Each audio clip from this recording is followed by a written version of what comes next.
Hello and welcome back to my YouTube channel. I am Lord Forwind, here in Europa Universalis 4, actually not doing any gameplay, but rather showing a way to do something. So it is currently February 1st, 1476. I have managed to do the Shadow Kingdom event. So I'm doing this because somebody requested how to stop the Shadow Kingdom event and do really well as Austria. And in fact, I've done so well, I may actually do a second quick let's play, maybe even silently, to see how I do with it. But essentially what I did, obviously as Austria you mainly just start out with the Austrian lands here and Sunagu over there.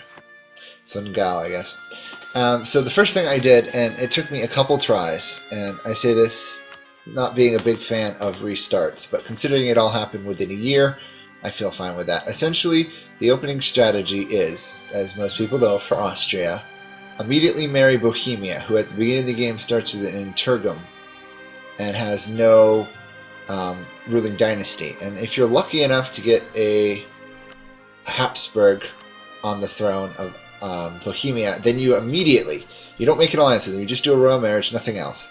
If they get a Habsburg on the throne, you immediately declare a war for you immediately claim their throne, and then you declare a succession war and take their capital and stuff. Usually at the beginning of the game you should be strong enough, because they usually only have like maybe one ally or two allies, and you're definitely stronger at the beginning of the game than they are.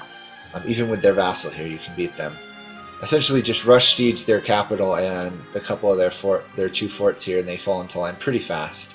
And using that might, I marched down here, and of course I got the royal marriage with Hungary. It turns out, luckily, oddly enough, Burgundy was my friend, so I had a royal marriage with them, but this area doesn't actually enter into the way I was playing at all, so kind of ignore that.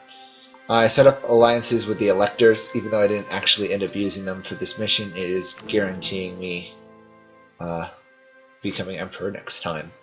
Then I fabricated claim on Venice's provinces and realized about halfway through the war that I could try to either vassalize them or kick them out. I did allow Hungary to join me in the war for land. I didn't actually end up giving them any land, which probably was a risky decision. But essentially all I did for Venice was I took Verona here, Welshburn now, and somehow I managed to get onto Venetia. Actually, Hungary did with their little navy here. And so I took their capital province, which I really didn't have to, but it makes things easier. And I took Verona, and I released Brescia back to Milan, which severely weakened Venice.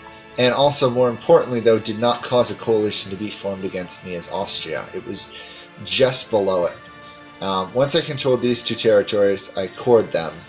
And I fabricated claims on the Papal States lands. The Pope had like Milan and another nation as allies, although Milan and Castile. Although when I declared war at that time, they didn't end up joining me.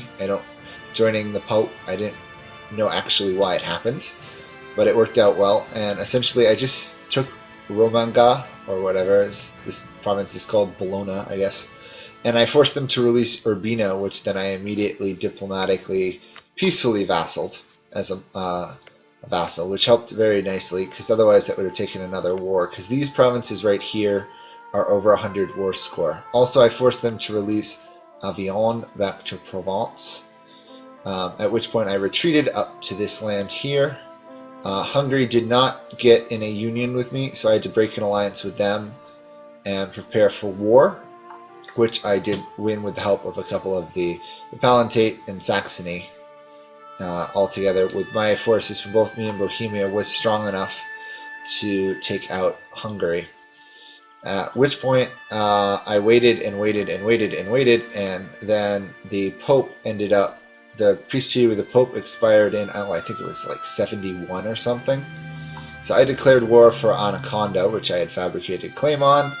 Oddly enough, Florence joined a war and took Umbria away, which caused another war later and a coalition, but that's a different thing. Regardless, I took Anaconda, and once I had pieced out all the Pope's allies, I simply outright vassaled them because their total score was below 100 war score.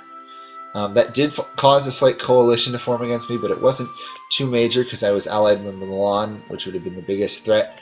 And surprisingly, early on, you can just improve relations with people and keep them out of coalitions with you. Like, some of these nations really hate me, but they won't form a coalition against me because I improved relations with them at one point.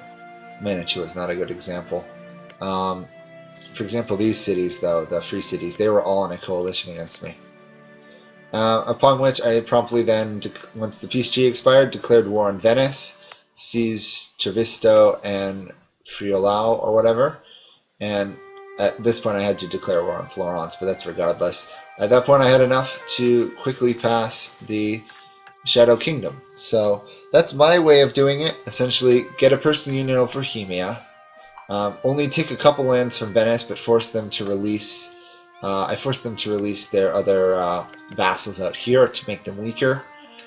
Only took one land, or I took one land and released one for the Pope. So technically, I took two, and then released Avignon, and then I came back. Essentially, if you do it right and you do it fast enough, the peace treaties will expire in like 8 years, and so you can launch multiple wars to take the land. Obviously, put out claims first. I ended up going diplomatic ideas, but it really makes no difference. The Burgundian succession fired, which proved to be lucky. But overall, this is a pretty good start for an Austria game, so I may actually continue it. We will see, but regardless, the fact is that would be the easiest and quickest way of doing this. So thank you all for watching. That is my rough idea of how you form the Shadow Kingdom. Union, small war with Venice, small war with the Pope, conquer the rest of Venice, conquer the rest of the Pope. Problem solved. Of course, I think it can only be done as Austria. So, thank you for watching. Hopefully you can now stop the Shadow Kingdom event firing. This is on the current patch, so it is quite possible. Bye for now.